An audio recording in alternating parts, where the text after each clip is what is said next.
सीखेंगे 20 भारतीय नदियों के नाम।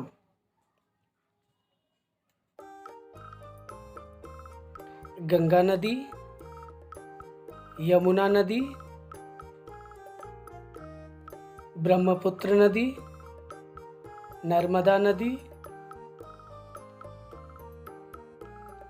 कोसी नदी, कावेरी नदी,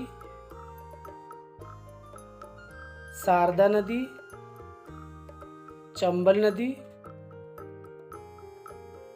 महानदी, सोन नदी,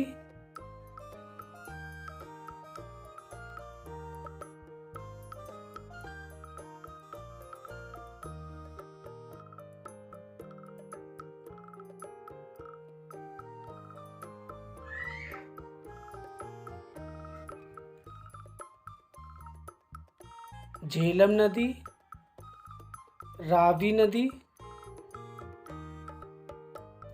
व्यास नदी,